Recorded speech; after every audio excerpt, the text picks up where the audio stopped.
Hello, আসসালামু আলাইকুম। Welcome to Sharif commerce academy. আজকে অনলাইনে ক্লাস হচ্ছে বিবিএ থার্ড ইয়ার অ্যাকাউন্টিং ডিপার্টমেন্টের অ্যাডভান্স অ্যাকাউন্টিং 1 এর চ্যাপ্টার নাম্বার 3। চ্যাপ্টার নাম্বার 3 আজকে হচ্ছে লেকচার নাম্বার 3। আজকে আমরা করব হচ্ছে ফরম্যাট 2। ফরম্যাট 2 হচ্ছে সেলস রেভিনিউ। তো এই ফরম্যাট 2 এর ক্ষেত্রে আমাদের এখানে প্রশ্নে জাবেদা করতে বলবে এবং গ্রস প্রফিট, কিছু কিছু প্রশ্নে গ্রস প্রফিট বের করতে বলতে পারে এবং জাবেদা, আবার কিছু কিছু প্রশ্নে সরাসরি জাবেদা করতে বলতে পারে।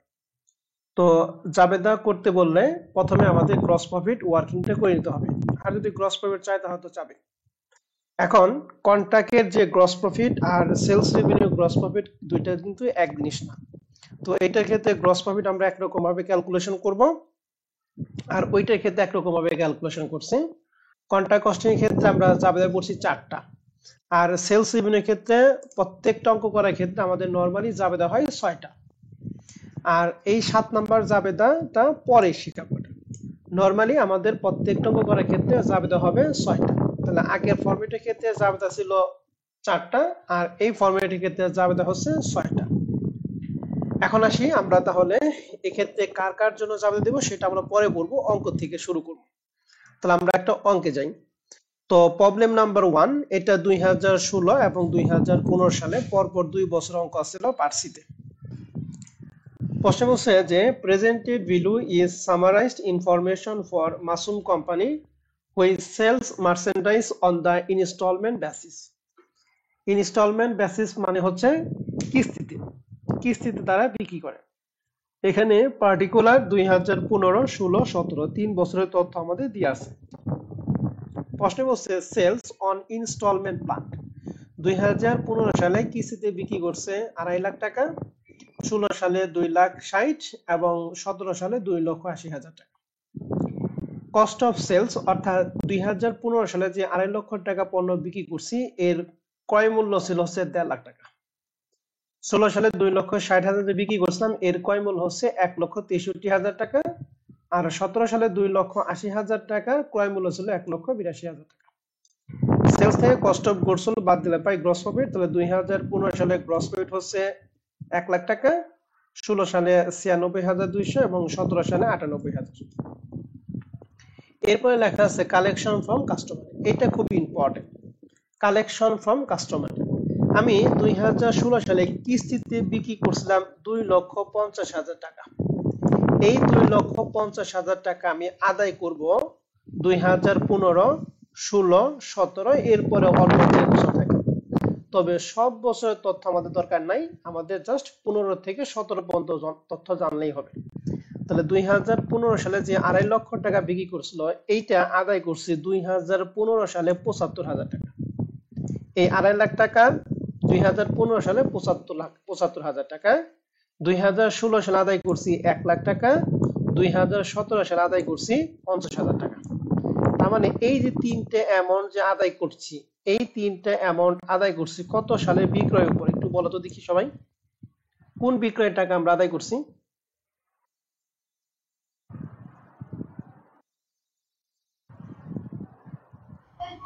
2015 সালে। 2015 সাল লেখা আছে, 2015 ইনস্টলমেন্ট সেলস। এখন 2016 সালে 2,60,000 টাকা বিক্রি করছিলাম, এইটাতে আদায় করব কত কত, 16তে এবং 17তে। তাহলে লিখছি 2016 ইনস্টলমেন্ট সেলস, 2016তে 2,60,000 এর মধ্যে আদায় করছি 1 লাখ টাকা আর 1,20,000 টাকা। এন্ড বাদ বাকি টাকা কি সেটা আপনার দরকার নেই, সেটা পরবর্তী কোনো বছর আদায় করবে, সেটা আমাদের দরকার নেই, আমাদের লাগবে 15 থেকে 17। তাহলে 2016 সালে আমরা 2,60,000 টাকা মতো আদায় করছি, 2016 সালে 1 লাখ টাকা, 2017 সালে 1,20,000 টাকা। আর 2017 সালে যে 2,80,000 টাকা পণ্য বিক্রি করছি, এই বিক্রয়টা আমরা আদায় করব 2017 সালে 1,10,000। আর বাদ বাকি টাকা এর পরবর্তী যে কোনো বছর হতে পারে, তো সেটা দরকার নাই। তাহলে আমাদের দেখতেছি যে 2.5 লক্ষ টাকা আদায় করছি 3 বছর, 15, 16, 17 3 বছর। 16 সালে বিক্রয় আদায় করছি 2 বছর, 16 সাল এবং 17 সাল। আর 17 সালেরটা আদায় করছি 2 বছর। কোন কোন বছর? শুধু 17 সালে আদায় করছি 1 বছর, শুধুমাত্র 2017 সালে 1,10,000। এখন এই তথ্যের উপর ভিত্তি করে আমাদের বলছে যে compute the realized gross profit each year 2015, 16, 17। তাহলে 3 বছরের জন্য আমাদের রিয়ালাইজ গ্রস প্রফিট বের করতে বলছে। তো গ্রস প্রফিট বের করার জন্য যেহেতু আমাদের সেলস আছে, কস্ট অফ গুডস সোল্ড এবং গ্রস প্রফিট আছে, তাহলে সর্বপ্রথমই কাজ হচ্ছে গ্রস প্রফিট রেট আমাদের বের করে নিতে হবে। আমরা ফার্স্ট ইয়ার বা সেকেন্ড ইয়ারে আমরা রেশিও অ্যানালাইসিস করছিলাম, রেশিও অ্যানালাইসিস বা ইন্টারে করছিলাম অনুপাত বিশ্লেষণ। এই ক্ষেত্রে আমরা মোট লাভের একটা সূত্র জানতাম, মোট লাভ বা গ্রস প্রফিট রেশিও। কে কি বলতে পারবেন মোট লাভ বা গ্রস প্রফিট রেশিও সূত্রটা কি?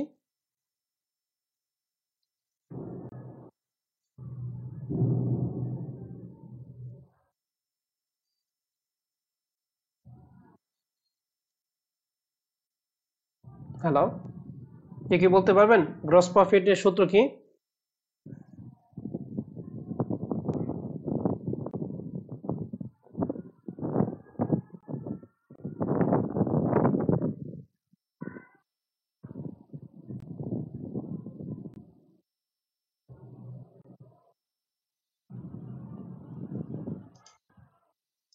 তাহলে গ্রস প্রফিট রেটের সূত্র হচ্ছে উপর হচ্ছে গ্রস প্রফিট, নিচে হচ্ছে নিট সেলস ইনটু 100। তাহলে সর্বপ্রথম আমরা এই গ্রস প্রফিট রেটটা বের করব। তাহলে আমাদের যে তথ্য দিয়ে আছে 2015 সালে গ্রস প্রফিট হচ্ছে এখানে 1 লাখ আর নিট সেলস হচ্ছে 2.5 লাখ।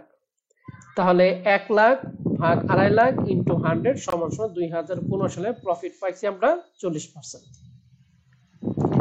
2016 সালে গ্রস প্রফিট হচ্ছে 96,200 টাকা, নিট সেলস হচ্ছে 2,60,000। তাহলে 96,200 ভাগ 2,60,000 ইনটু 100 সমান 37%।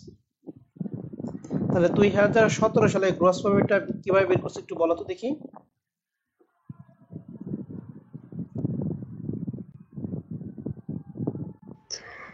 গ্রস প্রফিট ভাগ নেট সেলস ইনটু 100।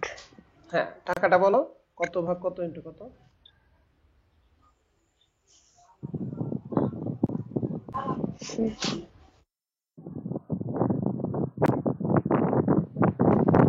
স্যার 96,200 ভাগ 2,60,000 ইনটু 100। এটা তো 16 সাল, 17 সালেরটা ম্যাডাম। ও আচ্ছা, 98,000 ভাগ 2,80,000 ইনটু 100। ইনটু 100 সমান 35%। তাহলে এই যে আমরা যে গ্রস প্রফিট রেটটা পাইছি 15 সালে 40, 16 সালে 37 এবং 17 সালে 35, এই তিনটা রেটের মধ্যে কারো কোনো সমস্যা হয়ে থাকে আমাকে বলেন।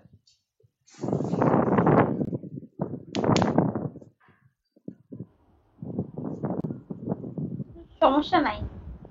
ওকে, ঠিক আছে। তাহলে এই যে 15 সালে যে 40% রেটটা পাইছি, তাহলে এই যে 2,50,000 বিক্রি করছি, এটা আদায় করছি আমরা কয়বার আদায় করছি বলো তো দেখি? 3 বার। প্রথমে 75,000, এরপরে 1 লাখ, এরপরে 50। এই তিনটা টাকার উপর আমরা 2015 সালে রেট বের করছি 40%। তাহলে এই তিনটা টাকার উপর আমরা 40% রেট ধরবো।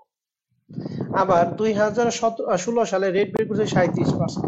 তাহলে 2016 সালে যে 2,60,000 টাকা বিক্রি করছিলাম এর মধ্যে আদায় করছি কত কত টাকা একটু বলো তো দেখি। 1 লক্ষ আর 1,20,000। তাহলে এই দুইটার উপর আমরা দেবো 37%। আর 2017 সালে যে 35% বিক্রি করছি, 35% প্রফিট বের করছি, এটা আদায় এটা বিক্রি করছিলাম 2,80,000, এর মধ্যে আদায় করছি কত টাকা 2017 সালে? 1,10,000। তাহলে 1,10,000 এর উপর ধরবো 35%। তো আশা করি কোন পার্সেন্ট কার উপর দেবো এটা আমরা বুঝতে পারছি। এখন আসবো আমরা 15 সালে হিসাবটা করি। তাহলে 15 সালে 40%, 15 সালে বিক্রয়ের মধ্যে আদায় করছি 75,000 টাকা, এটা 2015 সালে আদায় করছি। তাহলে 75,000 এর 40 মানে লিখছি ফ্রম 2015 কালেকশন 75,000 ইন্টু 40%, 75,000 টাকা আদায় করছে 2015, এই জন্য 2015 করে টাকা দিচ্ছে।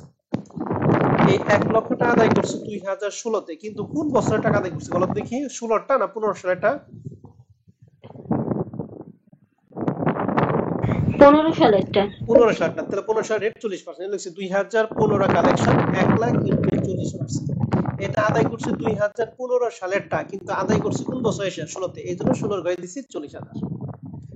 আবার এই 2.5 লাখ টাকার আদায় করছি 50,000 টাকা 2017 সালে। তাহলে 2017 সালে আদায় করছি কত সালেরটা? 2015 সালেরটা। তো 2015 সালে প্রফিট রেট 40%, লিখছি ফ্রম 2015 কালেকশন 50,000 ইন্টু 40%, তাহলে 50,000 টা 40% 20,000 টাকা। এটা 2015 সালেরটা, কিন্তু আদায় করছি 17তে, এই জন্য 17 ঘর টাকা বসেছে।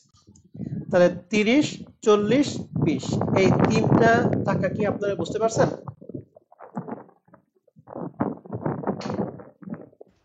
জি স্যার। ওকে, এবার 16 সালে আমরা পার্সেন্ট বের করছি 37%। তাহলে 16 সালে আমাদের 16 সালে আদায় করছি 1 লাখ টাকা, পরবর্তী আদায় করছি 1,20,000। তাহলে এই দুইটার উপর আমরা ধরবো 37%। লিখছি 2016 কালেকশন 1 লাখ ইন্টু 37%। তাহলে 16 সালেরটা 16 সালে আদায় করছি, এর জন্য 1 লাখে 37%, 37,000 2016 তে দিছি। 2017 সালে আদায় করছি 2016 সালের টাকা 1,20,000, লিখছি 1,20,000 ইন্টু 35% সমান সমান 44,000 টাকা। 2016 আদায় করছি 2017তে, এই জন্য 2017তে দিচ্ছি 44,400 টাকা। 37 এবং 44, এর মধ্যে কারো কোনো কনফিউশন আছে?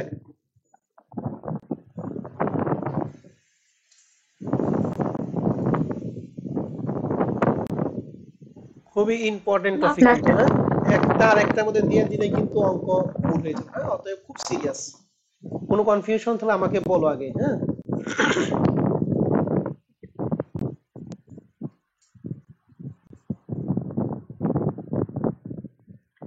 তাহলে 2016 সাল পর্যন্ত কি সবাই ক্লিয়ার?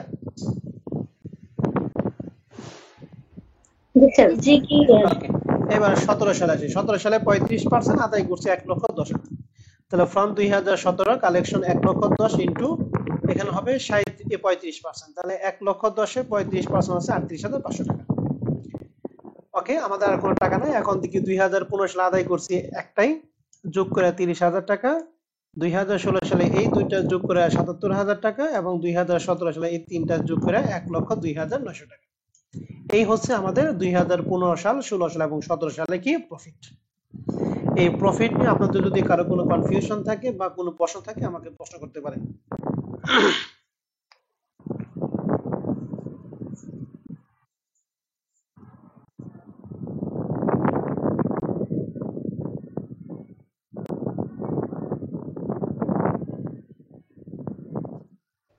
প্রশ্ন নাই স্যার। ওকে, তাহলে এখন আমরা রিকোয়ারমেন্ট দিয়ে যাব। বলছে necessary journal entries 2017 applying the installment sales method of accounting ignore interest charge, মানে ইন্টারেস্ট চার্জ ইগনোর করতে বলছে, আমাদের ইন্টারেস্ট নাইও, অতএব ওটা ইগনোর করা না করা একই কথা। এখন ইনস্টলমেন্ট সেলস মেথডে আমাদের জাবেদা হয় 6টা জাবেদা আমরা আগে পড়বো, এরপর আমরা অঙ্ক শুরু করব। তো 6টা জাবেদার মধ্যে জাবেদা নাম্বার 1, কিস্তিতে বিক্রয় মূল্যের জন্য জাবেদা। কিস্তিতে যদি বিক্রি করি, কিস্তিতে বিক্রি করলে আমাদের দেনাদার সৃষ্টি হয়, এর জন্য অ্যাকাউন্ট রিসিভেবল ডেবিট, আর বিক্রি মানে আয় বৃদ্ধি পায়, আয় বৃদ্ধি বলে কি ক্রেডিট, এর জন্য account receivable debit sales credit. যেহেতু কিস্তিতে, এর জন্য সামনে একটা ইনস্টলমেন্ট লাগাবো। তাহলে কিস্তিতে বিক্রয় মূল্যের জন্য জাবেদা হচ্ছে installment account receivable debit, installment sales credit. 2 নাম্বারটা কিস্তিতে বিক্রয়কৃত পণ্যের ব্যয় জাবেদা, অর্থাৎ বিক্রিত পণ্যের ব্যয় জাবেদা, অর্থাৎ কস্ট অফ গুডস সোল্ড এর জন্য জাবেদা।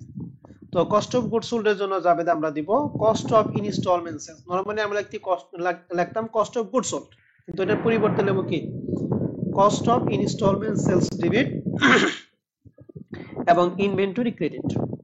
তাহলে একটা বিক্রয় মূল্য, আর 2 নাম্বারটা বিক্রয়কৃত পণ্যের ক্রয় মূল্যের জন্য জাবেদা cost of installment sales debit inventory credit. 3 number জাবেদা হচ্ছে দেনাদার কাছ থেকে প্রাপ্তির জাবেদা, দেনাদার কাছ থেকে যে টাকা পাবো ওর জন্য জাবেদা।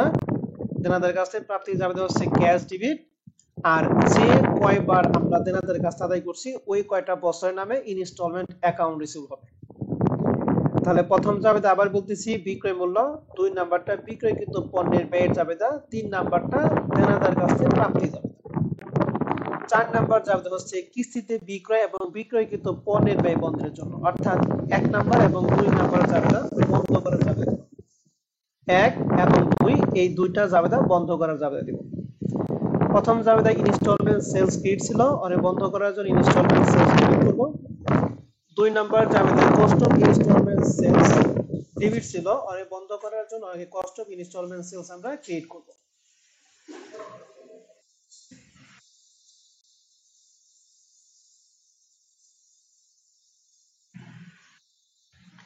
ওকে, এই দুইটা জাবেদা কি বুঝতে পারছো তোমরা? জি স্যার। তাহলে কি প্রথম জাবেদা ইনস্টলমেন্ট সেলস ক্রেডিট ছিল, ওরে বন্ধ করার জন্য ডেবিট করলাম। 2 নাম্বার জাবেদা cost of installment sales debit ছিল, ওরে বন্ধ করার জন্য কি করছি? ক্রেডিট করছি। এখন এই দুইটার পার্থক্য হচ্ছে gross profit. Gross profit credit. তাহলে আমাদের 4টা জাবেদা হলো। এখন 5 নাম্বার জাবেদা মোট লাভ বন্ধ করার জাবেদা। আমরা যে মোট লাভ বের করব ওই মোট লাভটা বন্ধ করার জাবেদা দেব। লাভ সাধারণত ডেবিট হয়, ওরে বন্ধ করার জন্য ক্রেডিট করব। লিখছি gross profit of installment sales, যে কয় বছর থাকে প্রত্যেকটা বছরের টাকা ডেবিট করব, আর realise gross profit of installment sales credit করব। তাহলে মোট লাভ বন্ধ করা। এরপর সর্বশেষ জাবেদা হচ্ছে আদায়কৃত লাভ বন্ধ করা, অর্থাৎ এই যে realization gross profit of installment sales এইটাকে বন্ধ করার জাবেদা দেব। তাহলে এটা ক্রেডিট ছিল, ওরে বন্ধ করার জন্য ডেবিট করব, আর ইনকাম সামারি ক্রেডিট। টোটাল এই হচ্ছে 6টা জাবেদা। এই 6টা জাবেদা আপনারা খুব ভালো করে পড়বেন। 6টা জাবেদা আমি আবার পড়াবো, এরপর অঙ্ক শুরু করব। প্রথম জাবেদা আমরা দিব কিস্তিতে বিক্রয় মূল্যের জন্য জাবেদা।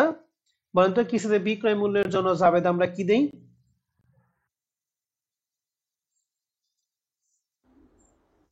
ইনস্টলমেন্ট অ্যাকাউন্ট রিসিভেবল ডেবিট আর ইনস্টলমেন্ট সেলস ক্রেডিট। ওকে। কিস্তিতে বিক্রয়কৃত পণ্যের ব্যয়ের জাবেদা।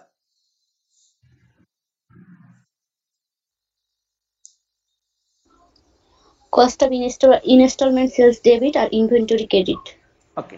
দেনাদার কাছ থেকে প্রাপ্তির জাবেদা cash debit installment account receive credit. এখন যে কয়টা আদায় করবো ওই কয়টা লিখবো। তারপরে 4 নাম্বার জাবেদা দিব 1 এবং 2 নাম্বার জাবেদা বন্ধ করার জন্য। 5 নাম্বার জাবেদা দিব লাভ বন্ধ করার জন্য। 6 নাম্বার জাবেদা দিব রিয়ালাইজেশন গ্রস প্রফিট বন্ধ করার জন্য। এই 6টা জাবেদা। আসুন তাহলে আমরা শুরু করি। আমাদের অঙ্কের মধ্যে জাবেদা করতে বলছে 2017 সালের। তাহলে 2017 সালের আমাকে বলেন প্রথম জাবেদা দেই বিক্রয় মূল্যের জন্য। তাহলে 2017 সালে বিক্রয় মূল্য কত টাকা ছিল?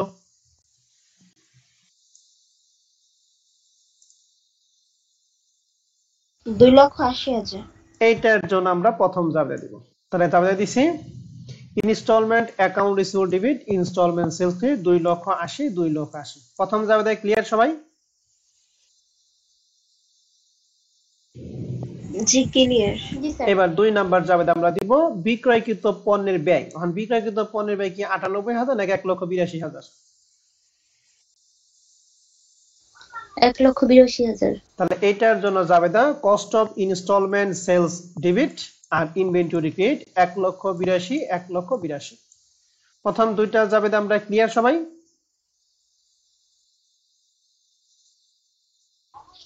জি স্যার। এবার 3 নাম্বার জাবেদা দেনাদার কাছে আদায় করা। দেখেন তো আমি দেনাদার কাছ থেকে 17 সালে কয়টা দেনাদার কাছে আদায় করছি? 3টা। 50,000, 1,20,000, 1,10,000। এই 50,000 টাকা আদায় করছি 2015 সালেরটা। 1,20,000 আদায় করছি 2016 সালেরটা, আর 1,10,000 হলো 2017 সালেরটা। তাহলে দেনাদার কাছে আদায় করা যাবে ক্যাশ ডেবিট। এই জন্য দিছি cash debit. Installment account issue 2015 সালের টাকা ছিল 50। ইনস্টলমেন্ট অ্যাকাউন্ট ইস্যু 2016 সালের টাকা ছিল 1,20,000। ইনস্টলমেন্ট অ্যাকাউন্ট ইস্যু 2017 সালের টাকা ছিল 1,10,000। এই তিনটা যোগ করে ক্যাশের টাকা হচ্ছে 2,80,000। 3 নাম্বার জাবেদা কি আপনারা ক্লিয়ার কিনা এটা আমাকে শিওর করেন। না বুঝলে আমি আবার বলতেছি। আমার একটা প্রশ্ন। জি ম্যাডাম প্লিজ বলেন। আমরা তো শুধুমাত্র 2017 সালের অঙ্ক করতেছি, তাহলে এখানে 15, 16, 17 সবগুলো কেন আসলো? এই যে ম্যাডাম ধ্যান 2017 সালে অঙ্ক করতেছেন। 2017 সালে এসে আমি কয়টা দেনাদার কাছে আদায় করছি বলেন তো দেখি। কয়বার আদায় করছি দেনাদার কাছ থেকে? 50,000, 1,20,000, 1,10,000। তাহলে এই তিনটা আদায় করছে না? তিনটা আদায় করছে 2015 সালে। কিন্তু 50,000 টাকা কোন সালের? 2015 সালের। 1,20,000 কোন সালের? 2016 সালের। 1,10,000 কোন সালের? 2017 সালে। আমরা এই সালটা উল্লেখ করে দিব, কিন্তু আদায় করছি কিন্তু 2017 সালে। ঠিক আছে, এই টাকা কিন্তু 2017 সালের টাকায় আদায় করছি আমরা, কিন্তু কোন কোন সালের টাকা আদায় করছি এটা আমরা ইন্ডিকেট করে দিছি। ঠিক আছে ম্যাডাম? জি বুঝতে পারছি। যদি 2016 সালে করতাম তাহলে 2016 আদায় করছি কয়টা? দুইটা। 1 লাখ 1 লাখ। এখন প্রথম 1 লাখ টাকা কোন সালের? 2015 সালের। দ্বিতীয় 1 লাখ কোন সালের? 2016 সালের। ঠিক আছে ম্যাডাম? জি ঠিক আছে। ওকে। এবার আসেন তাহলে আমরা প্রথম তিনটা জাবেদা ক্লিয়ার। এখন 4 নম্বর জাবেদা করি প্রথম দুইটা জাবেদা কি বন্ধ করা।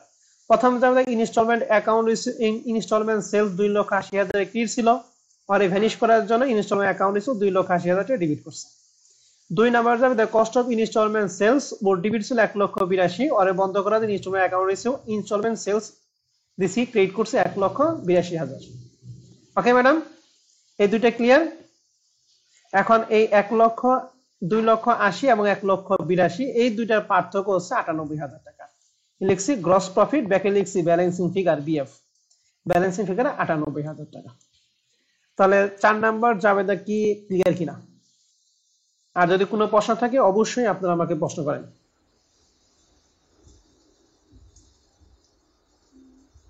ক্লিয়ার।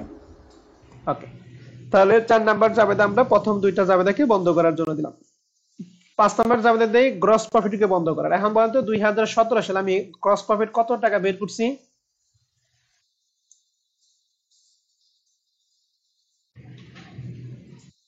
বলেন গ্রস প্রফিট কত বের করছে 2017 সালে? মোট 1,02,000 এই 1,02,900 টাকা, এই 2,900 টাকার মধ্যে কি কি আছে? 20,000 টাকা। এটা কত সালের প্রফিট? 15 সালেরটা। 44,400 হলো 16 সালেরটা। আর 38,500 কত সালের বলেন দেখি? 17 সালের। তাহলে এই তিনটা আমরা যার যার সালটা উল্লেখ করে দিব। লিখছি gross profit of installment sales 2015 সালের 20,000 টাকা। Gross profit of installment sales 2016 সালের 44,400। Gross profit of installment sales 2017 সালে 38,500। এই তিনটা যোগ করে 2017 সালে অ্যাকচুয়াল প্রফিট হলো 1,02,900 টাকা, যার নাম কি? Realize gross profit of installment sales 1,02,900 টাকা। ক্লিয়ার এটা?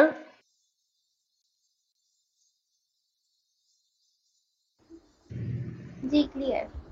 ওকে, এর পরবর্তী জাবেদা হচ্ছে এই 1,02,900 কে আমরা ভ্যানিশ করব। এটা ক্রেডিট ব্যালেন্স ওরে ডেবিট করছি। Realize gross profit of installment sales debit 1,02,900 আর ইনকাম সামারি ক্রেডিট 1,02,900। এই টোটাল হচ্ছে আমাদের এই 6টা জাবেদা। এই 6টা জাবেদাই প্রত্যেকটা অঙ্ক করার ক্ষেত্রে ফিক্সড। আরেকটা জাবেদা বাড়বে, সেটা কখন সেটা পরে বলবো। এখন আপাতত আপনি মাথায় রাখেন এই ফরম্যাটের ক্ষেত্রে আমাদের 6টা জাবেদা। জাবেদা নিয়ে যদি আপনাদের কোনো প্রশ্ন থাকে আপনারা আমাকে প্রশ্ন করতে পারেন। আমি আপনাকে জাবেদা যেভাবে পড়াইলাম আপনি এরকম গল্প অনুযায়ী মনে রাখবেন। যদি মনে রাখেন, যদি মুখস্থ করতে না পারে কাজ হবে না। যদি মনে রাখেন, গল্প অনুযায়ী যদি মনে রাখেন তাহলে আপনি জাবেদা পারবেন। এরকম মনে রাখবেন যে প্রথম জাবেদা হচ্ছে বিক্রয় মূল্য, 2 নাম্বার জাবেদা হচ্ছে ক্রয় মূল্য, 3 নাম্বার জাবেদা হচ্ছে দেনাদার কাছে প্রাপ্তি, 4 নাম্বার জাবেদা হচ্ছে 1 এবং 2 নাম্বার জাবেদাকে বন্ধ করা, 5 নাম্বার জাবেদা হচ্ছে গ্রস প্রফিটকে বন্ধ করা, আর 6 নাম্বার জাবেদা হচ্ছে রিয়ালাইজ গ্রস প্রফিটকে বন্ধ করার জাবেদা। এই 6টা জাবেদা আপনাকে গল্প অনুযায়ী মনে রাখতে হবে। গল্প সাজাইবেন, এভাবে মনে রাখবেন। আর মুখস্থ করলে কিন্তু কিছুদিন থাকে, পরবর্তীতে ভুলে যাবেন।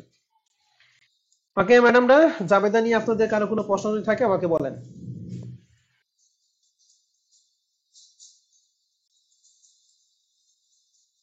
নাই স্যার, কোনো প্রশ্ন। ওকে, তাহলে এই যে 1 নাম্বার প্রবলেমের মতো আমাদের কয়েকটা এক্সারসাইজ দিয়ে আছে। তাহলে এইগুলি এক্সারসাইজ আমি যদি আপনাদের দিয়ে দিই আপনারা কি করতে পারবেন? জি পারবো। ওকে, আসেন তাহলে আমরা একটু দেখাই। 2 নাম্বার প্রবলেমটা আমরা আগামী ক্লাসে দেখাবো। দেখেন, এক্সারসাইজ 1 2014 সালে পারছি। এখানে 13 এবং 14 2 বছরের তথ্য দিয়ে আছে। প্রথম লেখা আছে ইনস্টলমেন্ট সেলস 9 লাখ আর এটা 10 lakh. Cost of installment sales 6,30,000, এখানে 6,80,000। এই দুইটা বিয়োগ করে যে গ্রস প্রফিট, এই গ্রস প্রফিট আমাদের প্রশ্নে উল্লেখ নাই। আপনি কি গ্রস প্রফিট কি বের করা পারবেন? 9 লাখ থেকে 6,30,000 বাদ দিয়ে যে গ্রস প্রফিট, 10 লাখ থেকে 6,80,000 বাদ দিয়ে যে গ্রস প্রফিট, এটা কি আপনি পারবেন না?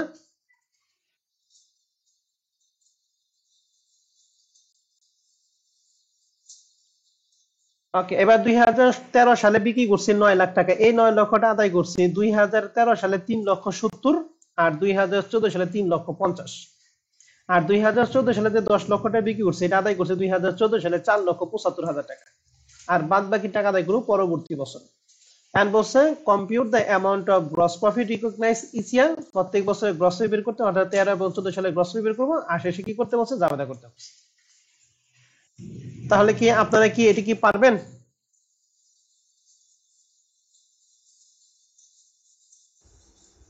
স্যার পারবো। ওকে, আমাকে বলেন তো দেখি 2013 সালে আমরা গ্রস প্রফিট কত বের করব? কিভাবে বের করবো একটু বলেন, মুখে বললে হবে, হ্যাঁ ক্যালকুলেটর যদি না থাকে মুখে বললে হবে।